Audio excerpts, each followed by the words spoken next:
ուղղորդվենք դեպի միջազգային եւ տարածաշրջանային ինտեգրացիա եւ համագործակցություն։ Եվ ես ուզում եմ հենց այս ուղերձով ավարտել իմ ելույթը եւ Հայաստանի Հանրապետության բոլոր քաղաքացիներին, առաջին հերթին Հայաստանի Հանրապետության բոլոր քաղաքացիներին շնորհավորել Հայաստանի Հանրապետության աշխարհագրական դիրքի փոփոխության առիթով։ Շնորհակալ եմ շատ։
Keynote address by His Excellency Emmanuel Macron, President of the French Republic. Riders on the storm. Riders on the storm. Monsieur le Président, Մեծարգո պարոն Monsieur le Premier նախագահ, ministre, մեծարգո Monsieur պարոն le Président du վարչապետ, Parlement, ազգային ժողովի Mesdames, մեծարգո Messieurs les նախագահ, ministres, secrétaire général, տիկնայք եւ պարոնայք նախարարներ, գլխավոր քարտուղարներ, տիկնայք եւ պարոնայք դեսպաններ, խորհրդարանականներ, grades et qualités, տիկնայք եւ պարոնայք։ tout a été dit. Ամեն ինչ արդեն Je ասվեց։ vais essayer d'aller droit au but. Ես parce que կփորձեմ I'll try կիրճ խոսել, քանի որ speak briefly, նախարարը եւ վարչապետը because the Minister of Foreign Affairs and the Prime Minister eloquently described all միավորում են այս համաժողովի շրջանակներում եւ չեմ the ցանկանում key դրանք problems that bring us together in this forum, and I would not like to repeat them. Կարծում եմ, որ այս երկու օրը, որ վկայում Mr. Prime են, Minister, these 2 days իրականում սա Հայաստանի պահն է։ illustrate this is really the moment of Armenia. Երեք երբ ես ելույթ էի ունենում Yesterday, ֆրանսիական համայնքի I was առջև, speaking ասում in էի, որ front ով of կարող էր պատկերացնել, the French community. I said, who could imagine that 8 years ago, 4 years ago, it would have been possible հավաքվել այստեղ to come together Երևանում here in Yerevan եվրոպական քաղաքական համայնքի շրջանակներում as part of the European 40 political տարբեր community պետությունների with ղեկավարների 40 different մասնակցությամբ heads of state and government Եվրոպական եւ Հայաստանի միջև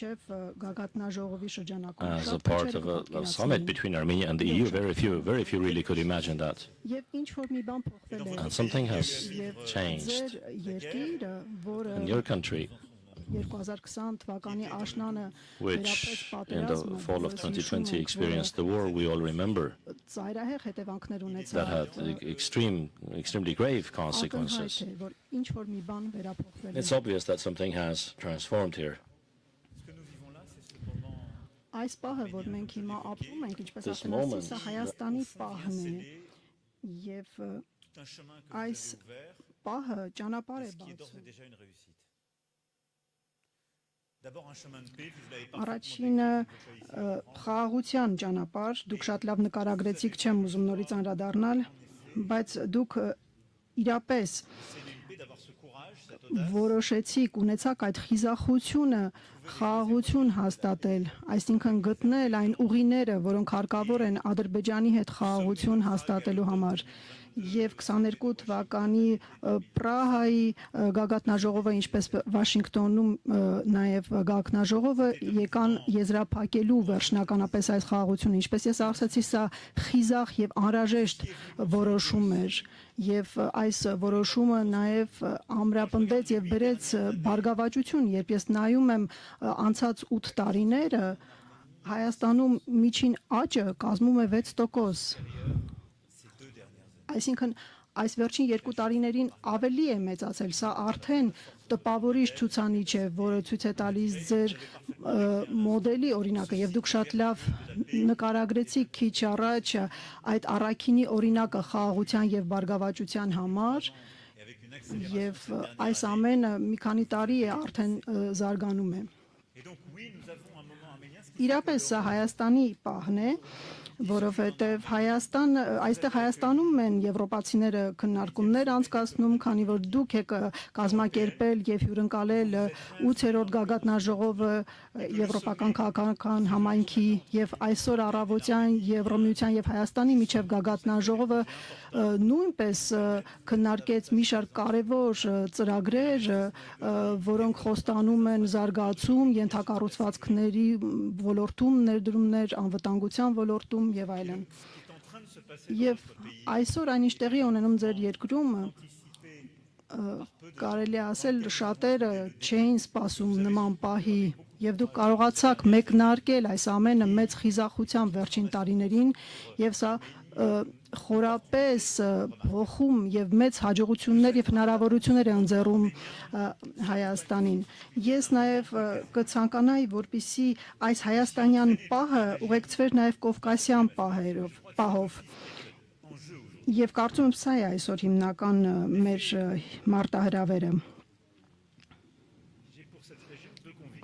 Երկու համոզմունք ունեմ այս տարածաշրջանի վերաբերյալ։ Առաջինը, Հարավային Կովկասը չպետք է լինի կայսրությունների մրցակցության վայր, որոնք տարածաշրջանը դիտարկում են կարծես ավար կամ մրցանակ, միմյանց դեմ հանելով տեղի ազգերին։ Երկրորդ համոզմունքը Հարավային Կովկասը կարող է վերականգնել, այ քարտեզը շատ լավ ցույց էր տալիս իր կենտրոնական դիրքը Եվրոպայի, Ասիայի եւ Մերձավոր Արևելքի միջև։ Եվ Հարավային Կովկասում հնարավորությունները իրոք ընձեռում են հնարավորություն լինել խաչմերուկ այս տարածաշրջանում, լինել այդ միջին միջանցքը եւ սա ենթադրում է, որ պետք է սահմանները բացել։ Եվ ինչու եմ այդպես ձգտում, ես ցանկանում եմ, որպեսզի հարևաններ դրսևորեն նույն խիզախությունը, ինչպես որ դուք եւ ձեզ ուղեկցեն այս խաղաղության, ժողովրդավարության եւ բարգավաճության ճանապարհին։ Եվ որպեսզի բոլոր սահմանները բացվեն եւ բացվեն ամբողջովին այս տարածաշրջանը շատ հաճախ քիչ է նկատվում դրսից, շատ հաճախ եւ երկար ժամանակ հերմետիկ ձևով փակ է եղել եւ ինչպես ասում էր Թուրքիայի հայազգի երջանկահիշատակ լրագրող Հրանտ Դինգը, պետք է կոտրել այն կողպեքները, որոնք մոտ ժողովուրդներին դարձնում են հեռավոր հարևաններ։ Եվ հենց դա պետք է արվի, որպեսզի Կովկասի պահը գա, որպեսզի սահմանները բացվեն եւ իրականում Ադրբեջանի եւ Թուրքիայի հետ սահմանները բացվեն եւ որպեսզի չլինի որևէ սահմանափակում Վրաստանի հետ։ Սա է մեր համոզմունքը, սա պետք է լինի Եվրոպայի հանձնառությունը եւ նաեւ հանձնառությունը Ֆրանսիայի զարգացման գործակալության, որը շատ գործողություններ է իրականացնում Հայաստանում եւ մոտարապես 4 միլիարդ եվրոյի ներդրումներ են իրականացվել Կովկասում։ Ես ցանկանում եմ նաեւ ողջունել Ադրբեջանի կողմից Հայաստանի հետ ապրանքաշրջան ծանրության սահմանափակումների վերացումը եւ հաղորդակցությունների աստիճանական վերականգնումը, բայց սա ընդհանրապես սկիզբն է։ Մենք նաեւ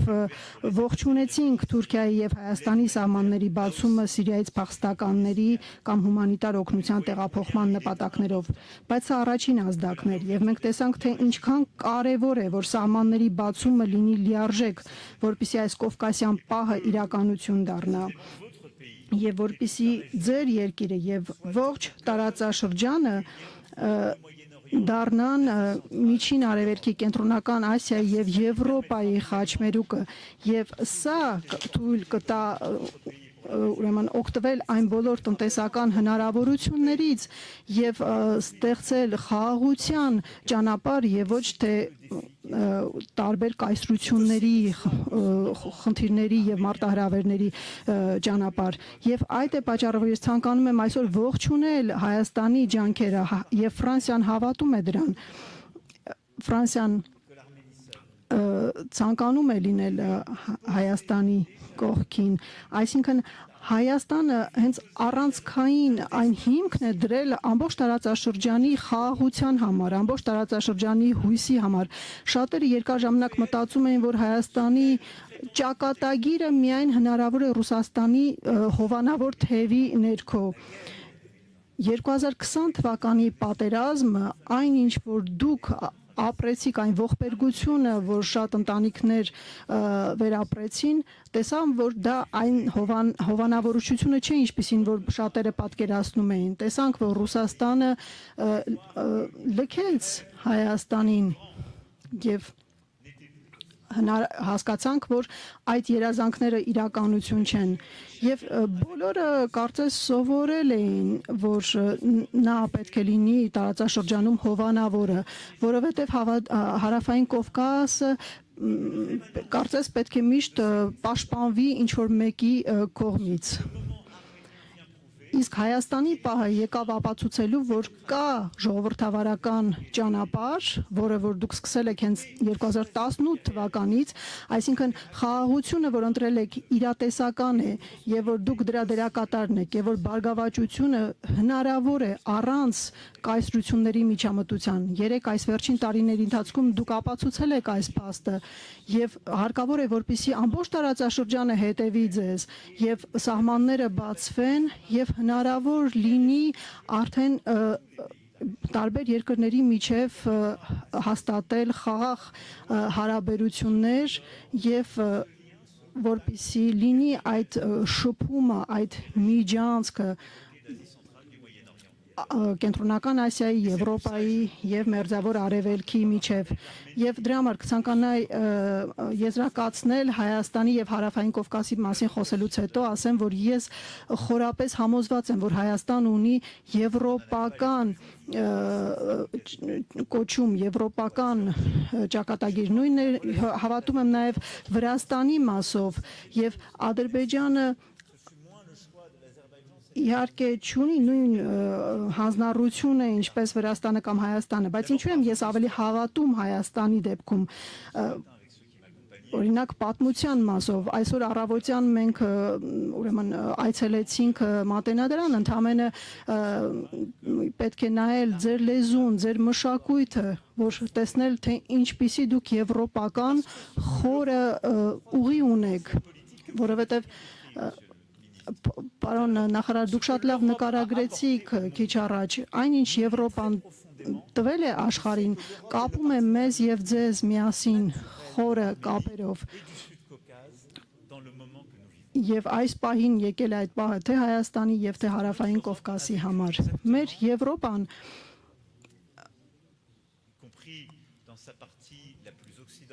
նույնիսկ ամենաարևմտյան հատվածը վերապրել է այն, ինչ որ Հարավային Կովկասում է տեղի ունեցել, կայսրությունների հակամարտություններ, դարերի ընթացքում մենք եղել ենք քաղաքացիական պատերազմների մասնագետներ, ինչպես ժամանակին ասում էին կայսրությունների միջով եվրոպացիները մի կայսրությունից մյուս կայսրությունն էին փոխանցվում սկսած Հռոմից մինչև ամենաանտիկ ժամանակաշրջանները, մինչև Նապոլեոն, մինչև 20-րդ դարի ամենաողբերգական էջերը, այսինքն մինչև 1945 թվականը եղել են այսպիսի կայսրությունների տարածաշրջանային հակամարտությունների առանցքում եւ երկրորդ համաշխարհային պատերազմից հետո այս ամենից հետո մենք ստեղծեցինք այդ առանձնահատուկ քաղաքական այս մոդելը, այսինքն տարածքային ինքնիշխանություն, ազգային ինքնիշխանություն, այսինքն մենք ստեղծեցինք մի մոդել, որը թույլ է տալիս հարգել միմյանց եւ հաստատել կայուն խաղաղություն։ Սա է Եվրոպական միությունը, սա աշխարհաքաղաքական մի կառույց է, բացառիկ, որը թույլ չի տալիս այլևս այսպիսի դեգեմոնիալ կայսրությունների միջև հակամարտություններ։ Եվ կարելի ասել, որ Եվրոմիությունը ստեղծել է այս արժեքները, ասելով, որ մեր արժեքները, իրավական պետության արժեքները, որոնք մենք առաջ մոռացել էինք, հիմա մենք գտել ենք եւ մեզ համար դա պետք է դառնա կարծես մի խարտիա։ Սա մի գանձ է մեզ համար, իր խոստումը նա կատարել է եւ մենք արձանագրում ենք կայուն խաղաղություն երկրորդ համաշխարհային պատերազմի ավարտից հետո եւ այնուհետեւ մենք որոշել ենք ընդհանուր շուկա բացել Եվրոմիության համար եւ ես հուսով եմ, որ կունենանք նաեւ աշխարհաքաղաքական հզորություն եւ Եվրոպան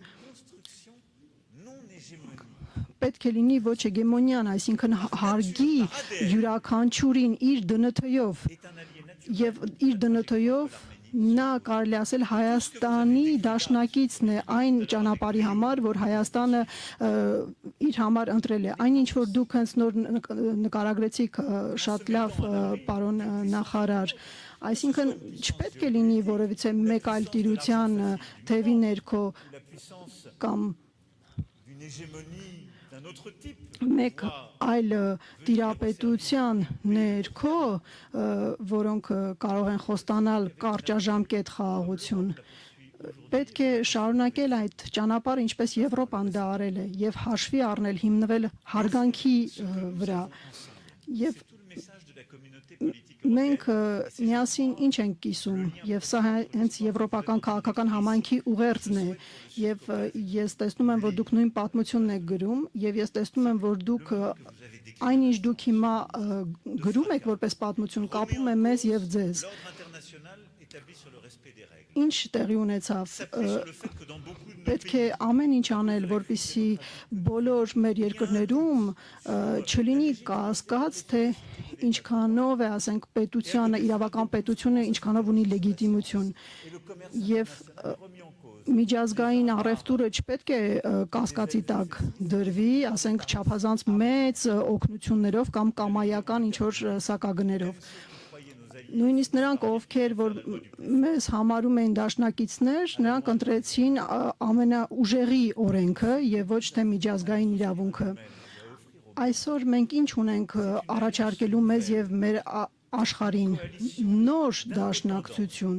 նոր անկախ կոալիցիա որը հավատում է միջազգային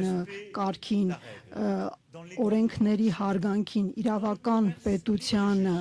ազատ եւ արդար առևտրին գիտահետազոտական ոլորտի կլիմայի եւ ուրեմն առողջապահության հիմնախնդիրներին եւ նաեւ պաշտպանելու համար մեր ժողովրդավարությունները, մեր մամուլը, մեր համալսարանները 10 տարի առաջ այս ամենը ակնհայտ էր այսօր ամեն ինչ կասկածի տակ է առնվում բայց անհրաժեշտ է այս ամենը կառուցել ավելի ընդարձակ Եվրոպայի շուրջ, որն է եվրոպական քաղաքական համայնքը, եւ հենց այսօր դուք դա եք կատարում, եւ այդ իսկ պատճառով Հայաստանի պահը, որը ձեր պահն է, Հարավային Կովկասի պահը, որ ես ցանկանում եմ,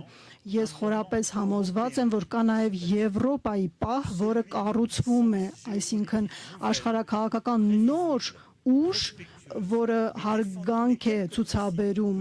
որը կանխատեսելի է եւ հիմնված է այս սկզբունքների վրա։ որովհետև սրանք միակ սկզբունքներն են, որոնք ապահովում են խաղաղություն։ Il n'y a aucune paix qui puisse Հնարավոր չէ որևէ խաղաղություն որևէ մի երկրում, եթե այնտեղ ամենաուժեղն է թելադրում իր կամքը, եթե կան սպառնալիքներ, գների կամ այլի վերաբերյալ միջազգային կարգի խախտման դեպքում։ Այս դեպքում խաղաղություն հնարավոր չէ,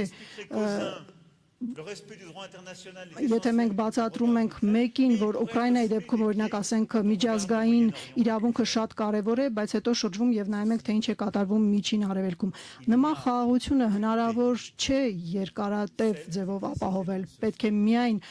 այն խաղաղությունը, որը հիմնվում է բոլորի հարգանքի սկզբունքների վրա, այն ինչը մենք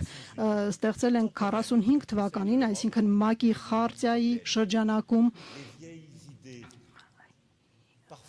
երբեմն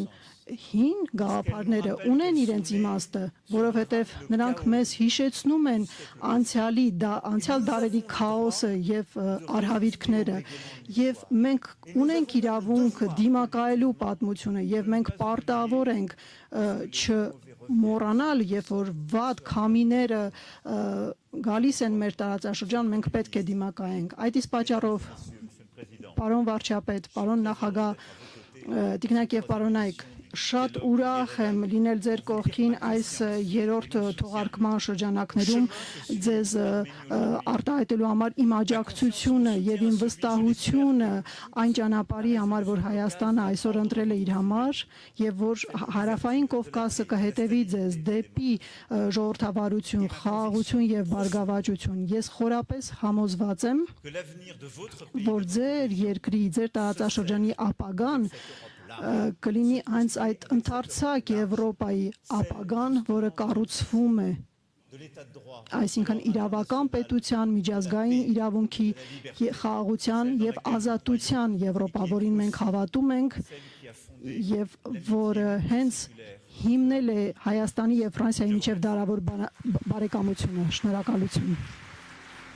Like a dog without a bone, an actor out alone, riders on the storm. There's a killer on the road, his brain is squirming like a toad. Take a long holiday and let your children play.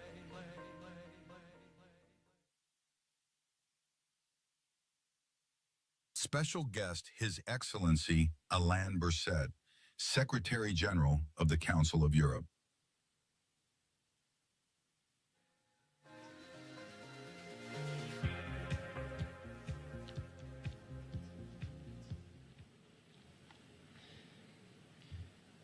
President